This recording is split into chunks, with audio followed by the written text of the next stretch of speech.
Hola, ¿qué tal amigos? Muy buenas tardes, feliz domingo. Bienvenidos a este canal, bienvenidos a eh, a este día, a esta charla entre amigos. Y pues es increíble, pero ya estamos a 23 de agosto del 2020, a una semana prácticamente de terminar el octavo mes de este año, que ha sido un año que nunca olvidaremos. Es un año que se ha escrito en la memoria y en el corazón de todos nosotros, que jamás pensamos que el 2020 fuera a ser como ha sido. Y hoy quiero platicarte acerca de un personaje de la Biblia que tiene mucho que enseñarnos. Pablo de Tarso, antes Saulo. ¿Quién es Pablo? Si tú eres una persona que está buscando de Dios, que está queriendo conocerlo, yo te invito a que leas el Nuevo Testamento y poco a poco vayas leyendo el Antiguo Testamento. Es muy recreativo leer el Nuevo Testamento porque se asemeja más a lo que ya tenemos, a lo que ya somos. Pablo es un hombre como tú y como yo. Es un hombre que vivía de una manera equivocada. Era un hombre inteligente, un hombre culto, un hombre que se crió en la cuna del conocimiento, en Roma.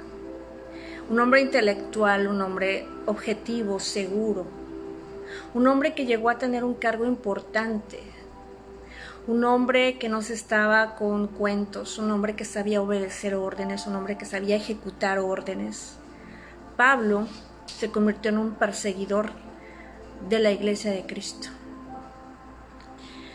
Pablo se convierte realmente, él es el 12º apóstol. Después de que queda ese lugar vacío, por un tiempo lo ocupó Esteban, pero Esteban fue asesinado por hacer el bien. Y de hecho Pablo es testigo de este asesinato, consciente de este asesinato. Y aun cuando dice la palabra que cuando Esteban estaba siendo martirizado, golpeado, masacrado, apedreado, dice que su cara parecía de ángel, su cara se iluminó y él vio la gloria de Dios. Y después expiró. Y Pablo estaba ahí. Pablo estuvo presente en ese asesinato. Pero Pablo, que puede ser tú o puedo ser yo, Pablo no tenía credenciales perfectas. Pablo no cumplía con los requisitos de santidad. Porque hay algo que la humanidad no entiende todavía.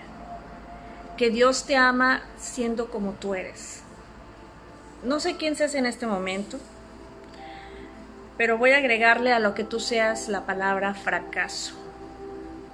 Le voy a agregar, o más bien un adjetivo, el adjetivo fracaso. Le voy a agregar el adjetivo egoísta. Le voy a agregar pecador, valemadrista, como decimos los mexicanos, indiferente. Tal vez seas un doctor, tal vez seas un maestro, con todos esos calificativos que te acabo de decir. Ama de casa, adolescente, simplemente hombre o mujer. Pablo ni siquiera pensó en su vida servir al Dios Altísimo. Pablo no planeó nada de su vida posterior a lo que recibió cuando un rayo, una luz, un rayo de luz lo cegó y lo tiró del caballo. Creo que ahora muchos hemos sido tirados del caballo en esta pandemia. Hemos tenido esa luz tan fuerte en nuestros ojos que nos ha deslumbrado y nos ha cegado. Pablo escribió la mayoría de las cartas del Nuevo Testamento. Si ese hombre pecador, asesino, perseguidor de la iglesia, a lo mejor tú hoy mismo no simpatizas, y no hablo de la iglesia católica, cristiana, evangélica, apostólica, mongólica, mormona, como tú la quieras llamar. Hablo de cualquier persona que cree en Dios. Tal vez tú odias todo lo que tenga que ver con Dios. Pablo era así. No solamente no podías hablarle de Dios, no soportaba a los seguidores de Dios. Mas sin embargo, ese hombre fue utilizado de una manera súper poderosa. Sin Pablo no estarían escritos casi todos los libros del Nuevo Testamento. Pablo se convirtió en un hombre clave que transformó el Evangelio para siempre, que transmitió la enseñanza de Jesucristo de una manera poderosa. Saludos a los que están entrando, saludos a Mirna, que Dios te bendiga, hola, me da mucho gusto verte por aquí, amiga, y a todos ustedes también. Y bueno, Pablo, precisamente, ¿por qué a Pablo? ¿Por qué escoger a un hombre tan mundano? Tan mundanote, tan intelectual, tan fuera de Dios, tan fuera de la ley. Pablo conocía la ley. Pablo conocía la ley de los judíos y la ley romana. Pablo era un intelectual que estudió con filósofos. Pero ¿qué sucede? Pablo le era necesario a Dios. ¿Cómo le eres necesario tú? Dios siempre elige a las personas con el currículum más atrevido, más ridículo, más controversial. Dios no es como una empresa que siempre elige al mejor para contratar. Dios no es así. ¿Por qué? Porque es Él el que se encarga de capacitarnos, sin importar quiénes seamos. El que nos da la capacitación para hacer su voluntad es Dios. Es más, Él no está interesado en que tú te sientas un santo. Él está interesado nada más en que tú quieras servirle. Pablo ni siquiera quería servirlo. Mas sin embargo, a pesar de estar rodeado de las dos culturas, a pesar de estar rodeado de tanta filosofía, conocimiento, a pesar de escuchar la palabra de Dios y haberse reído muchas veces de ella, de haber escuchado a un Jesucristo que había resucitado, se había burlado de eso, se le hacía ridículo, simplemente no lo creía. No sé si tú te identificas con eso, pero ese era Pablo. Y entonces un día Jesús se le aparece, lo tira del caballo en forma de una luz resplandeciente y Jesús le dice a Pablo: hey Pablo, ¿por qué me persigues? Pablo, asustadísimo, queda ciego y le dice: Señor, ¿quién eres? Y le dice: yo no te persigo. No sabía ni quién era, pero le decía que no lo perseguía. Entonces Jesús le dice: soy Jesús, al que tú persigues. ¿Cuántas veces tú, yo o cualquiera, nos hemos negado a lo que Dios, a quién es Dios? Porque no lo hemos conocido, porque no hemos tenido un encuentro directo con Él. Y quiero decirte que Jesús no se le presentó como ilusoriamente en nuestra mente, que ya he platicado acerca de que necesitamos renovar nuestra mente porque solamente creemos en cuentos de hadas, en las cosas que deben de ser como perfectas, que nos han dicho que así deben ser. Jesús se le aparece y lo tira del caballo. ¿Tú te imaginas el trancazo, el golpazo que se dio? Dios se le aparece y no nada más se le aparece, sino imagínate, lo deja ciego. ¿Cómo es Dios? ¿Tú conoces a Dios? ¿Cómo es? ¿Cuántas veces has escuchado esta historia? Imagínate que conozcas a alguien, te tire del caballo y aparte al mirar lo que es ciego. No es agradable. No fue un encuentro que digas, wow, qué inolvidable, qué reventón, lo conocí en una pachanga, en una fiesta, conocí a Dios en el mejor momento de mi vida. No. Casi siempre conocemos a Dios en los peores momentos de nuestra vida. Porque no lo sé, pero observa cómo son las cosas.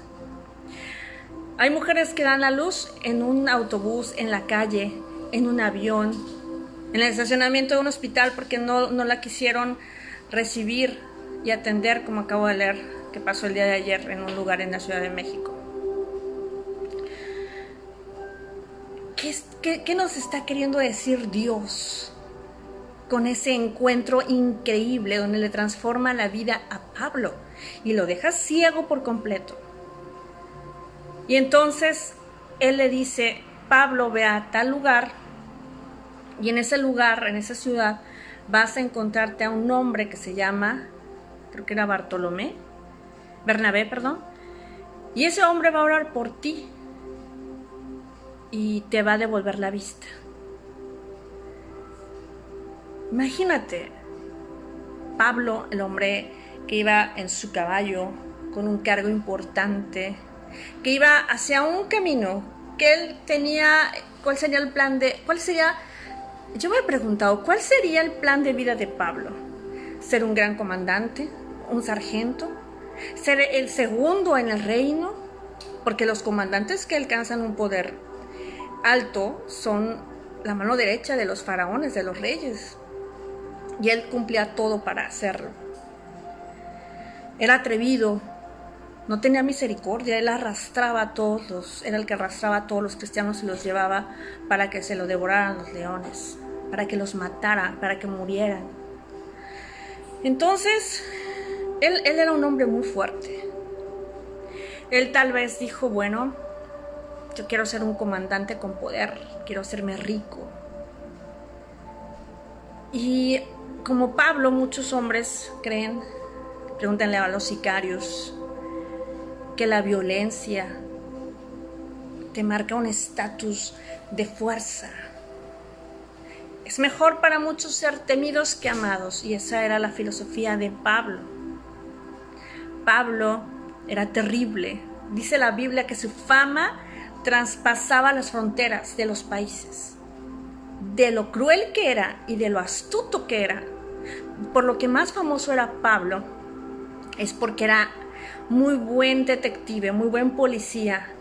Encontraba el escondite más inimaginable donde se escondieran los cristianos y los sacaba y los encarcelaba. Era su hobby. Era un hombre con un corazón duro y le gustaba ver sufrir a las personas. Se le hacía ridículo que creyeran en un Dios que no se podía ver. ¿Por qué? Porque los filósofos son precisamente esa cultura que construía grandes esculturas, grandes edificios, y estaban todos esos edificios dirigidos y dedicados a los dioses, a Afrodita, a los dioses griegos. ¿Por qué? Porque el hombre casi siempre ha tenido que mirar, tocar, tener tangible algo para creer en ese algo. Por eso las imágenes tienen tanto éxito. Por decir, voy a la villa, voy a tener aquí a mi santito. Se vuelve tan necesario para la incredulidad humana. Mas, sin embargo, Dios dijo que no nos hiciéramos ninguna imagen de Él. Ninguna imagen, y está toda de fundición. Y al único que le dio una orden de construir ángeles y ciertas imágenes fue a Salomón, cuando construyó su templo, y le dio órdenes de cómo hacer ese templo. Por eso es tan sagrado ese templo, porque es el único donde Dios dirigió cada obra, cada sala de ese templo, que es el que se encuentra en Israel, y el que el anticristo quiere sentarse en esa silla donde estuvo Salomón. Entonces, Pablo, que tenía su vida trazada y había planeado un futuro, tal vez tener familia e hijos, tal vez era mujeriego. Él ya tenía dinero. Él tenía ya también otra profesión aparte de ser un guerrero, un comandante. Él sabía hacer casas de campaña porque antes eran nómadas, entonces esa era una profesión muy bien pagada y de mucha demanda. Era un hombre muy fuerte, muy recio, y entonces de pronto Jesús lo pone ciego. Dime, tal vez en este momento, ¿cuál ha sido el momento más caótico de tu vida? Donde sentiste que ibas a perderlo todo. ¿No fue ese momento en el que más te agarraste de Dios? ¿No es en ese momento donde más pudiste ver tu miserable existencia, tu fragilidad como ser humano? Y pudiste entender que solamente Dios podía sacarte de ese problema. ¿No es acaso en este momento de encierro, de abuso, de arresto domiciliario, donde el diablo planeó muchas cosas?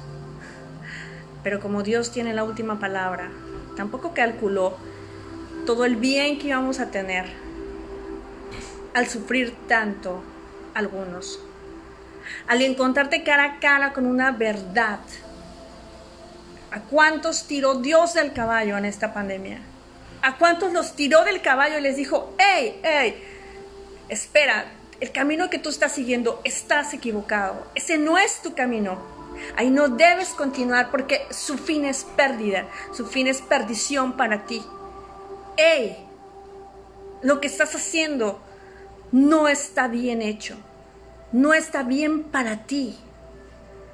Necesitas dedicarle más tiempo a tus hijos. Necesitas convivir más con ellos. Hay niños que yo conozco felices de que exista esta pandemia porque es en el momento en que más han tenido a sus padres con ellos. Han botado las tablets porque ya tienen con quién jugar. He escuchado de amigos, de conocidos, de mucha gente que se han dado cuenta que muchas cosas que hacían estaban equivocados, de que eran adictos al trabajo. El sufrimiento no es lo peor que le puede suceder al hombre, y el placer no es lo mejor que le puede suceder al hombre, porque el hombre se la pasa buscando placeres pensando que esa es su felicidad, y es como una tendencia natural. Nadie está buscando tragedias para ser feliz. Y Dios lo sabe, por eso las tragedias llegan solas. Lo que sí es cierto es que tenemos que saber como Pablo y afrontar el problema. Dios trae el problema, dice la palabra, pero cuando es de Dios el problema, cuando no es una cosa que tú hayas provocado directamente, Dios también trae la salida y la solución. Entonces le dice que va a encontrarlo Bernabé, y que va a orar por él y que le va a quitar la ceguera. En ese momento Bernabé estaba orando como lo hacía de costumbre. Y entonces Dios le habla y le dice, hijo, necesito que vayas y ores por Saulo de Tarso, que yo lo he cegado y necesito que ores por él. Imagínate que ahorita Dios te dijera, mira, necesito que vayas a ver al Chapo Guzmán.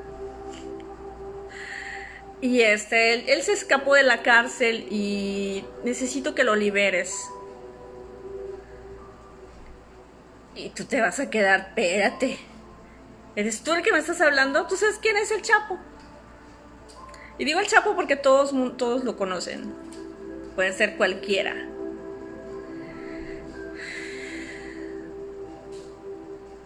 O imagínate que de pronto Dios dijera, ve a ver a Hitler. Ve a ver a un asesino serial. Necesito que ores por él. Por el mochaorejas. No es fácil obedecer a Dios. Entonces Bernabé le dice, Señor, con todo el respeto que tú me mereces, ¿acaso hablas de ese Saulo, aquel que encarcela a tus hijos, aquel que por su causa ha hecho que la iglesia sea perseguida, tu iglesia, y que muchos hayan muerto por su causa y otros estén sufriendo en la cárcel. ¿De ese me estás hablando? ¿Por ese tengo que ir a orar? Y entonces Dios le dice, por ese, porque ahora me será útil. Tengo planes para él. Bernabé era un hombre obediente. Dios sabe a quién le encarga las tareas. Si Dios te encarga una tarea, es porque sabe que la vas a hacer, que la vas a cumplir. Bernabé se va y encuentra a Pablo. En ese tiempo, Saulo. Y bueno, ya en ese momento le cambia el nombre a Pablo. Cuando él recupera la vista. Y quienes veían y sabían que Bernabé estaba con Pablo, tenían mucho miedo, no querían ni que fuera a sus casas, ni que orara. Imagínate lo difícil que fue para Bernabé que el asesino, el perseguidor de la iglesia de Dios, estuviera en sus casas. Podía ser un complot, podían esperarlo todo de él, era un tramposo, era astuto, era mentiroso. Él había logrado meter a muchísimos presos en la cárcel. Entonces no la tuvo nada fácil Bernabé.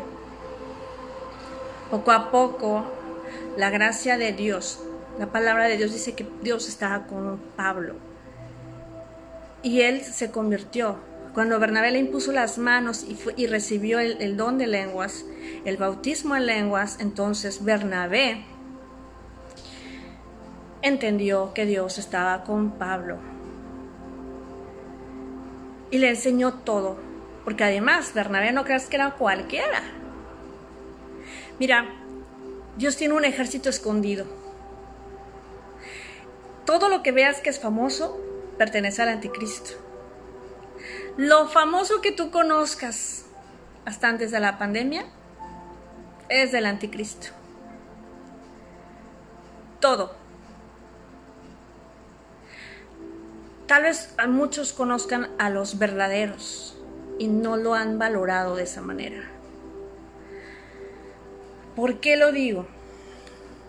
Observa en la palabra, por ejemplo, cuando Jesús es llevado al templo por sus padres, que era un bebecito, la Biblia habla de dos ancianos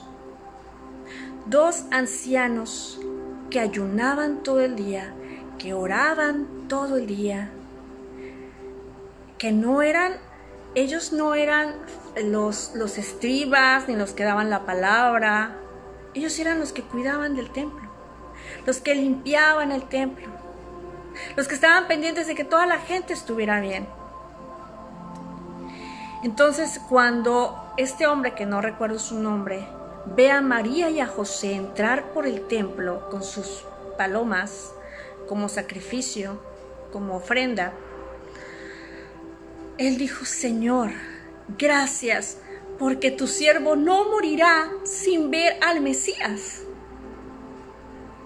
Y la mujer que también servía en el templo de día y de noche, que era viuda, también reconoció a Jesús. Ellos son los verdaderos héroes de la fe. Y no se mencionan mucho en la Biblia. Solo se dice que servían y que Dios se manifestaba grandemente en ellos, pero ellos no tenían un puesto importante. Mas, sin embargo, Dios les reveló al Hijo de Dios, a Dios hecho hombre, Jesucristo, a Emmanuel.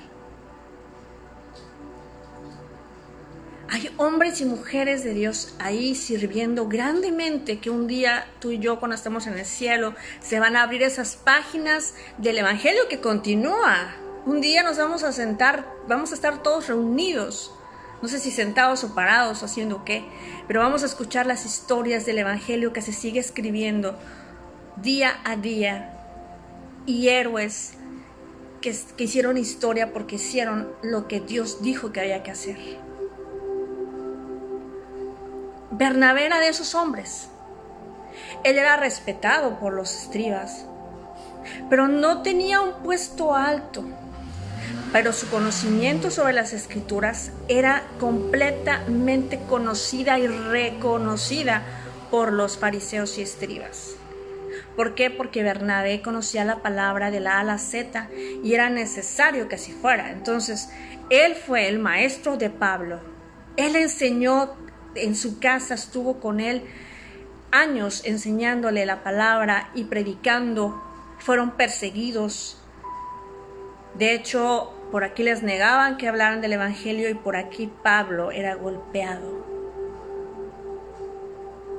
¿Cuántas veces en la palabra dice que fue golpeado? Y una o más veces, fueron como 3 veces si no me equivoco, lo dieron por muerto de la tranquiza que le dieron.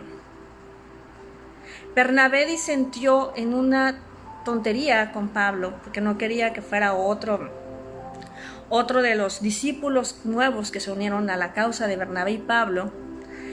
Y por esa razón Bernabé y Pablo se separan. Y Dios lo permite también porque Bernabé era mayor ya de edad y Pablo era mucho más joven. Yo creo que por eso lo permite, porque Pablo voló. Pablo, al separarse de Bernabé y estar listo, Pablo viaja por todas las ciudades, por varios países, y gracias a Pablo el evangelio trasciende y Pablo es el ejecutor. Pablo es el que hace que el evangelio salga. Pablo y el joven cananeo que fue liberado por Jesús, que tenía muchos demonios. Que si ustedes bien recuerdan, cuando él libera a ese joven que había estado totalmente endemoniado con legiones y que su padre le pidió misericordia, Jesús le dijo: por favor, ayuda a mi hijo. Míralo cómo lo tienen esos demonios. Libéralo, tú puedes hacerlo. Y dice la palabra que Jesús sintió compasión. Y no era israelita. Era humillante para otros pueblos pedirle a un judío que les ayudara. Pero al padre lo único que le importó en ese momento fue que su hijo fuera libre. Y fue todo el pueblo testigo de ese milagro. ¿Y qué hizo el pueblo de ese lugar? Le pidieron a Jesús que se fuera porque ¿sabes qué? Hay mucha gente que le tiene miedo a la bendición. Hay mucha gente que le tiene miedo a la liberación. Mientras unos decían: por favor, Jesús, quédate con nosotros. Queremos seguir escuchándote, queremos seguir teniéndote en nuestra presencia.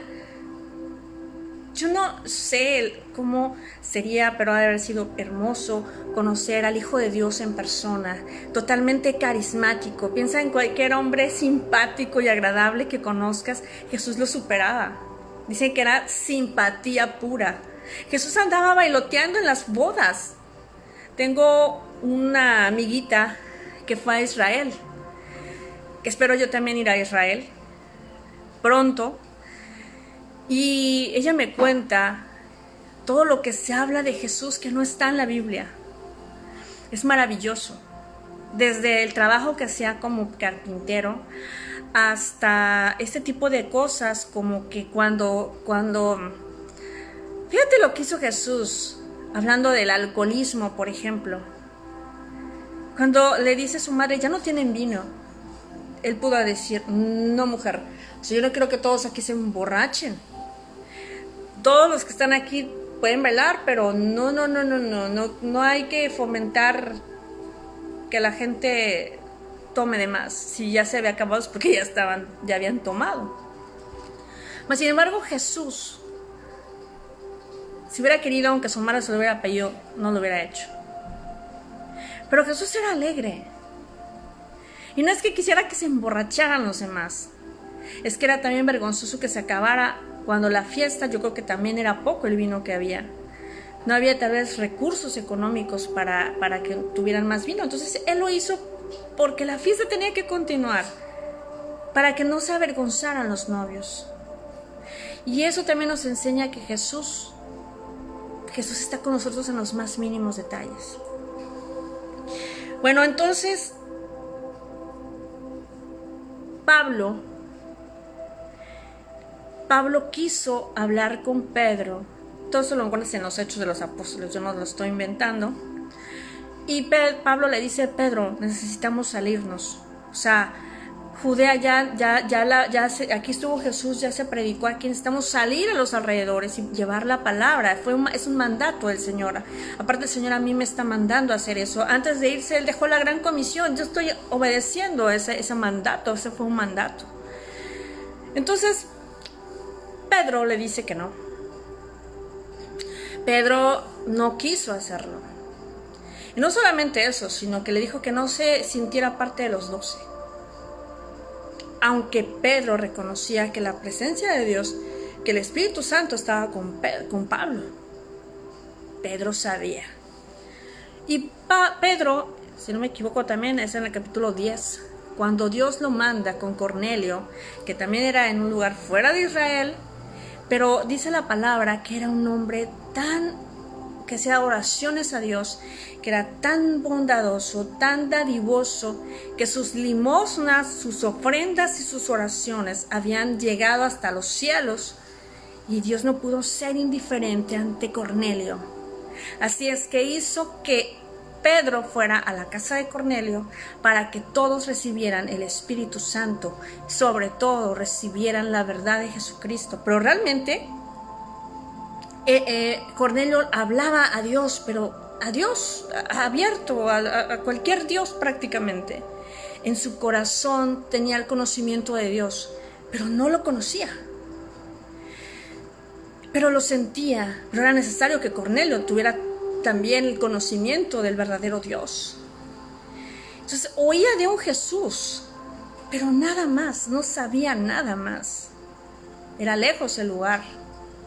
Es más, la gente no se enseñaba los idiomas o los dialectos para no mezclarse con ellos. Entonces, no era fácil salir tampoco.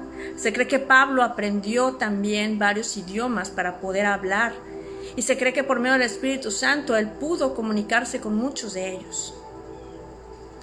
Entonces, Pablo, cuando la gente dice, la gente católica dice, es que sobre Pedro está edificada nuestra iglesia, es un decir de Jesús, porque fue su cercano, pero no es realmente así, porque si hubiera sido por Pedro, jamás hubiera llegado el evangelio al mundo entero, o hubiera tardado demasiado, pero no fue por él. Él no quiso salir de Judea, y solo salió cuando fue a ver a Cornelio, y fue porque se le apareció un ángel, se le apareció una visión y se le apareció la voz de Dios diciéndole: Pedro, mata y come, 3 veces, con un mantel, con unas viandas, con todo un banquete, con comida de todo tipo, de cuadrúpedos, dice la palabra.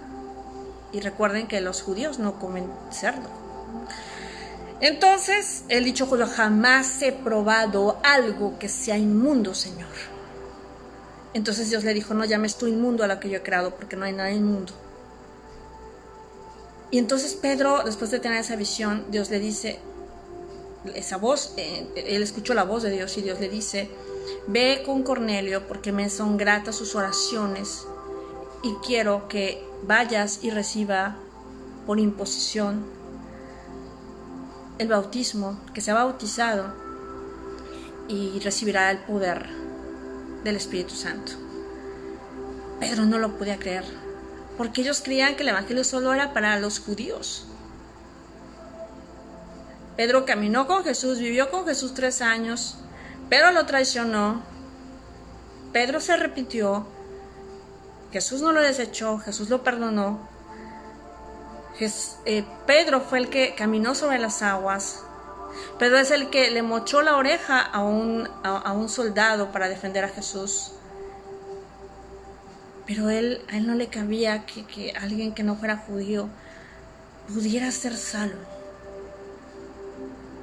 Muchos católicos creen que solamente ellos se van a salvar.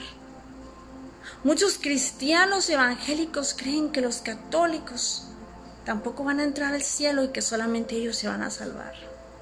Muchos cristianos creen que los ateos, entre comillas, tampoco se van a salvar. Pero no se trata de religiones, se trata de relaciones, y por eso Dios dice que no juzguemos, porque yo no sé lo que tú estés pasando con Dios. El único trato que Dios tiene con cada quien es personal y privado, así es que no podemos juzgar a nadie, no debemos juzgar a nadie. Pablo, un hombre moderno, un hombre muy moderno a su época, intelectualísimo. Por eso él dice que Dios le quitó la ceguera, sí, pero le dejó una vista un poco precaria. Porque él era orgulloso, entonces dice, he orado. Él oraba y los ciegos veían. Pero dice que él tenía un aguijón. Y cuando le pedía a Dios por su vista, Dios le dijo, Pablo, bástate mi gracia, porque en tu debilidad mi gracia se manifiesta, mi gloria se manifiesta. Y no solamente eso, con el tiempo Pablo fue quedándose ciego. Por eso las cartas las escriben sus allegados, porque él ya no podía escribir. La historia de Pablo es apasionante. Pablo es un hombre que Dios ocupó de una manera gloriosa. Pablo es un hombre que tal vez aguantó mucho porque debía mucho. Aunque Dios lo perdonó por toda la gente que mandó a matar, por toda la gente que encarceló, que persiguió, que golpeó, que mandó golpear, porque él era el que daba órdenes. Cada vez tal vez que lo golpeaban, él decía, creo que estoy cosechando lo que sembré un día. Y también él decía que Dios trataba con su vanidad, porque era un hombre tan inteligente, que él se creía mucho, él se creía especial. Él se creía, yo me imagino que cuando él dice, por ejemplo, yo hablo lenguas más que todos ustedes, pero no me jacto de eso, porque si no tengo amor, de nada me sirve. Era un hombre objetivo, era un hombre bastante, no solamente intelectual, sino que él supo transmitir ese mensaje, él supo sembrar semillas y semillas y semillas en los corazones. Su cuerpo, dice la palabra, que se desgastaba. Él vivió predicando y predicando y me parece que fue la comunidad de los Gálatas la que mantenía a Pablo, porque ellos querían ayudarlo, pero Pablo no aceptaba tampoco dinero, ni les pedía dinero. Bueno, aceptaba dinero si le daban, pero no pedía a nadie, ni exigía que fuera una obligación, porque decía que él dijo, por ejemplo, todo obrero es digno de su salario, y él vivía de la predicación, o sea, él se la pasaba predicando, él tenía derecho a que la iglesia lo mantuviera, pero él decía, pero si no todo conviene, y yo no puedo hacer algo que haga que mi hermano tropiece. Entonces él también trabajaba haciendo carpas para no tener que vivir o depender de ninguna iglesia, de ninguna comunidad. Pero los Gálatas amaban a Pablo y lo buscaban, y había hombres ricos que Dios también tocaba sus corazones y le decía, ve y dale dinero a Pablo, ve y ayuda a Pablo. Entonces Pablo era un hombre que revolvió, fue un revolucionario. ¿De qué? Un revolucionario intelectual. ¿Por qué? Porque no digo espiritual. Porque para que tú entiendas lo espiritual, lo vas a entender con tu mente. Cuando tú entiendes el evangelio, tu espíritu se alimenta. Pero a veces el espíritu está tan dormido que necesita mucho más alimento de conocimiento para que se despierte. Pero lo que realmente despierta el espíritu del hombre es el amor. Pero también el amor sin el conocimiento, ¿cómo saber qué es amor? Y Pablo entendía esto tan perfectamente que él escribe una de las palabras, de las citas más extraordinarias que existen, cuando él dice, hermanitos míos, Amados míos, yo le pido a Dios que ustedes entiendan cuál es la profundidad del amor, cuál es la anchura, cuál es la longitud del amor, la superficie del amor. Ustedes entiendan todo lo que abarca el amor. Esa es mi mayor oración, que entiendan cuál es la longitud, el área, el perímetro, la altitud, la anchura, el terreno del amor. Él escribió las cosas más hermosas sobre el amor. Él escribió Corintios, así es que él escribió 1 Corintios capítulo 13, donde dice que la ley perfecta es el amor, que el amor verdadero no es egoísta, no busca lo suyo, no se jacta de nada. El amor, dice la palabra, dice por medio de Pablo entendió esto y lo transmitió así, de parte de Dios, que el amor echa fuera el temor, que el amor dice que no se alegra de la injusticia, no se jacta de tener la razón. El amor es ciego. El amor no ve los defectos. El amor no tiene envidia. El amor lo cree absolutamente todo. El amor lo soporta todo. El amor es sufrimiento.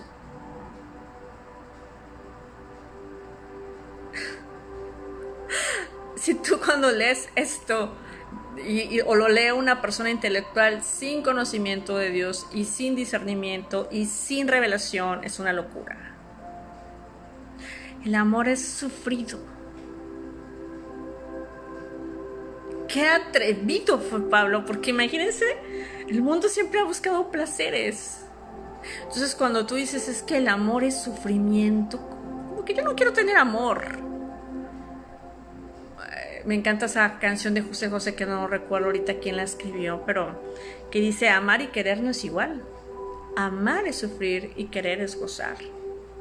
Es la filosofía moderna de este mundo hoy en día. Los jóvenes y los grandes también no queremos sufrir. Mejor tenemos sexo, ¿no? Mejor tenemos placeres. Novias, ¿para qué si te puedes acostar con la que quieras? Y los hombres que creen que solamente se las cogen, ahora ellas también se los cogen. Realmente siempre nos hemos cogido, pero ahora lo decimos más sinceramente y lo abrimos y lo expresamos, y antes no. Entonces, pues hoy, ¿para qué sufrir? ¿Y qué decir de esa secta que entiende muy bien que a la gente no le gusta el sufrimiento? Por eso, pare de sufrir. Pare de sufrir. Dios no quiere que usted sufra. La mentira más grande del diablo. El amor es sufrimiento. Pregúntale a una mamá si no sufre por sus hijos. Pregúntale a ese chico enamorado que está enamorado y que hasta junta dinero, trabaja y junta dinero para llevarle serenata a esa novia o a esa mujer que le encanta. ¿Quién ha hecho locuras de amor? Y a quien no le ha tocado ver que salgan y le digan que se calle y que no quiere volver a verlo, aunque le haya llevado serenata a la mujer. A quien no le han echado la policía. A quien no le han roto el corazón. Los árabes dicen que el mayor sufrimiento, si tú quieres hacer sufrir a un hombre, dicen ellos que no hay que torturarlo físicamente, porque ese dolor no es tan grande. Los árabes dicen que se enamore para que sufra. ¡Ay, híjola! Ellos sí saben. Ellos entienden esto también. Hay que amar para sufrir. ¿Y qué hay de ese corazón roto que dice: no, es que duele tanto, que yo no me quiero volver a enamorar jamás? Y hay gente que tiene cerrado el corazón. para no sufrir. Y es que le dolió tanto y le hicieron tanto daño que es difícil. El amor es dolor, el amor es sufrimiento. Lo dice Dios a través de Pablo en 1 Corintios. El amor todo lo cree, todo lo espera, porque cuando tú estás enamorado te quieres comer el mundo y tienes la fuerza de un oso para hacerlo, ¿no? Entonces el amor es fuerza. Y cuando pasan muchas cosas y pasan los años, te casaste, a lo mejor el amor se quedó por ahí arrumbado o disminuyó. Y entonces todo lo ves tan complicado, ya no sientes esa fuerza porque ya no hay amor. Porque el amor es fuerza. El amor todo lo cree, todo lo espera, todo lo soporta. Pero hay otra parte que nos dice Pablo que nos da esperanza. El amor nunca pasará. El amor nunca deja de ser amor. No, hay esa frase que dice que en donde hubo amor, cenizas quedan. Pues sí, porque el amor, aún de las brasas donde ya no quedó nada, vuelve a encenderse como si fuera que acaba de arder en ese momento. Pero si hubo mucho dolor y demasiado tiempo en espera, solamente las brasas se pusieron rojas y ya no hay esa fogata de llamas. Pero el amor está. Puedes perdonar a esa persona y sobre todo puedes desearle la felicidad. Porque si de verdad amaste a esa persona, yo he amado mucho. Y aunque he sido dañada también, porque todo amor termina por un daño, llegó el momento en que decidí decir, se acabó, no espero más, y que Dios te bendiga. Porque el amor no puede odiar, te puede doler. También puedes transformar ese dolor en mucho coraje. Por eso los peores crímenes son los pasionales. Por eso el libre albedrío, por eso Dios nos puede juzgar en el momento que estemos frente a Él y todo el tiempo, porque tenemos dos opciones siempre, un camino positivo y uno negativo, y dice Dios, escogen el camino de la vida. Pablo no solamente nos dice lo que es el amor, también nos enseña que el amor de Dios es incondicional. En esos tiempos en los que el amor era condicionante, siempre condicionante. Incluso la terrible, y perdón que lo diga, pero la terrible forma en la que te casan, caray. Es condicionante. Pero es condicionante de palabra, porque a la hora te jodiste para toda la vida. Eso te venden, esa es la idea que te venden. Te prometo ser fiel y estar contigo en lo próspero, en lo adverso, en la salud, en la enfermedad, y estar contigo toda la vida.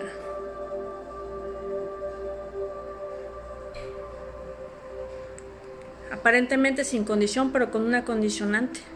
Y resulta que en este mundo, que nada dura para siempre y que todo es temporal, hay veces que el divorcio es la mejor solución para que alguien no asesine a alguien. En ese momento en el que por decir cualquier cosa te podían matar. En ese tiempo en el que las mujeres éramos como un cero a la izquierda. Pablo le da lugar a la abuela de, creo que era Timoteo o Tito, donde le dice, mira, tú eres hijo de mujeres grandiosas del evangelio y seguidoras y predicadoras de Dios, tu abuela y tu madre, sigue su ejemplo. Pablo es el hombre que más menciona mujeres y las pone como ejemplo en el Evangelio. No hay otro predicador que hable tanto de las mujeres como Pablo. Y Pablo dijo, miren, ¿qué les puedo decir sobre permanecer solteros o casados?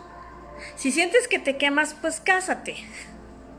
Si andas de calenturiento o calenturienta, pues cásate. Pero mi consejo es que sigas soltero porque eres dueño de tu tiempo, de tu vida, y ya llega una edad en la que no es fácil adaptarse. Pero háganle como quieran. Pablo no se casó. Pablo además nos enseña algo que Dios, que nunca se había dicho, ni siquiera lo dijo Pedro.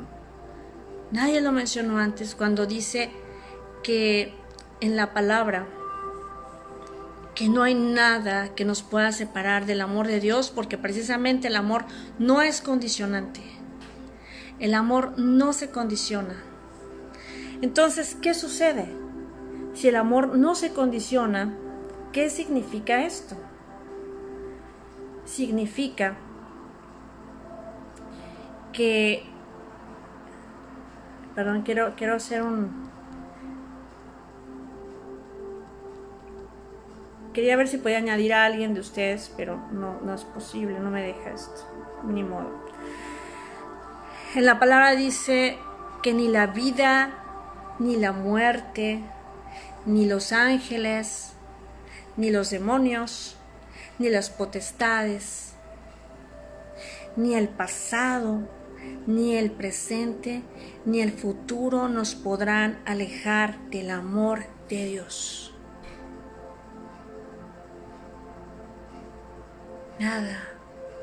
Nada existe, ni el pecado más grande, ni la blasfemia más grande que tú puedas hacer, ni que te conviertas en un asesino, en un maldito, en una maldito, en la puta más puta, en el homosexual más homosexual, en el desgraciado más desgraciado, en el malnacido que quieras. Nadie se escapa literalmente del amor de Dios. Nadie. Ni el presidente, ni siquiera Hitler. Del amor de Dios no hay nadie que se escape. Imagínate. Pablo lo expresa así. No existe nada ni nadie que los aleje del amor de Dios, ni la vida, ni la muerte, ni el pasado, ni el presente, ni el futuro, ni los ángeles, ni los demonios, ni las potestades satánicas. No existe nada que los pueda apartar del amor de Dios. Dios sabía quiénes éramos nosotros, los pecadores, los debilotes que somos. Y aún así murió en la cruz por ti y murió en la cruz por mí. Bendito Pablo que pudo transmitir esas palabras. Pero nuestra forma de amar es tan finita, tan pobre, tan chiquitita, que si hoy no me saludaste, ya no te quiero. Que si quedaste a hablarme a las 3 y me hablaste a las 5, me caes gordo y no te voy a contestar el teléfono porque ya me hiciste enojar. Que si el hijo quiere estudiar una carrera y sus papás no quieren, entonces pues ya no te quiero. Como hijo me avergonzaste.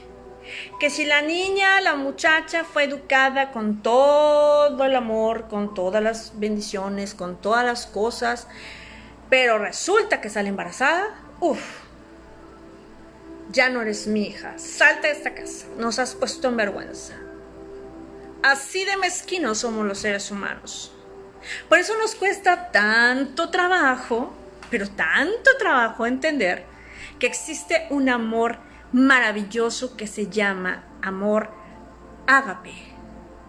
El amor ágape, que es el amor de Dios. El amor eros es el amor entre un hombre y una mujer. Y el amor es el amor ágape, el amor eros. Y se me olvidó, se me fue cuál es el otro, pero es entre padres e hijos y amigos. Entonces, ¿qué pasa? Pablo hablaba del amor Pero te voy a decir algo. Tú puedes leer la Biblia y está padrísimo lo que Pablo lo dice, pero Pablo predica eso cuando le dieron una tranquiza. Pablo, su espíritu, su alma fue moldeada con fuerza. Fue, como dice la palabra, Pablo fue probado en fuego. Porque él pudo despojarse de su dolor para dar a los demás. ¿Tú crees que Pablo iba a pensar que sus cartas se convertirían en la Biblia? No, Pablo no tenía ni la más remota idea de lo que él estaba haciendo. Iba a transformar el mundo entero. Pablo no tenía idea del plan de Dios. Solo obedecía. Él decía: yo espero que nosotros terminemos la carrera. Imítenme a mí en el hecho de que yo imito a Cristo. Ese era Pablo. Si me van a imitar porque él era idolatrado, imítenme a mí en el hecho de que yo amo a Cristo. Y Pablo pudo romper todas las tradiciones y él declaraba en el nombre de Dios, y ahí venía el mundo tras él, el mundo del anticristo, el mundo satánico, el mundo en el que él un día perteneció. Y le decían: cállate, Pablo, cállate, porque ese Jesús no resucitó.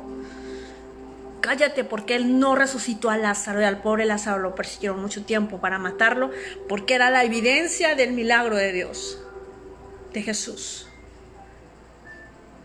Cállate, Pablo, porque Jesús escapó, no murió. Los discípulos se robaron su cuerpo. Cállate, porque no hay resurrección. ¿Por qué? Porque eso va en contra, eso ponía en ridículo a las entes de ellos, a las deidades que ellos veían. O sea, eso no lo había prometido ninguna de esas deidades. No podían prometer eso. Ninguna deidad podía prometer que tendría vida después de la muerte. Ninguna deidad. Ni antes, ni hoy tampoco. Entonces, ¿qué sucede con Pablo? Pablo hablaba en el nombre de Dios. No puedo poner esto. Pablo hablaba en el nombre de Dios. Pablo quería que tú y yo conociéramos a ese Dios que un día lo cegó. Pablo quería que tú y yo conociéramos a Jesús y que le amáramos con esa pasión. El que también nos enseña que fuimos amados, que somos amados con pasión, es Pablo. Pablo se apasionaba de Dios. Él decía: yo soy prisionero de mi Cristo. Mis cadenas son las únicas cadenas que yo puedo tener, son las que me ligan a Jesús. Perdón, voy a ponerme esto a ver si... Este es para que me escuchen.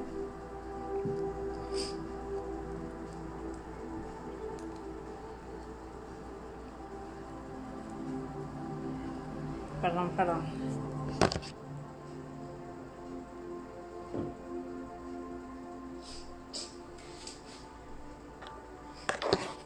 Ay, perdón, pero soy una llorona. Me apasiona, me encanta lo que dice la palabra. Entonces, continuó. Pablo nos enseña que a pesar de estar sufriendo, de estar siendo probado, escribe esa carta a los Corintios. Los Corintios Corintios es un puerto, es como se me figura, como por lo que yo he leído, como el puerto de Veracruz.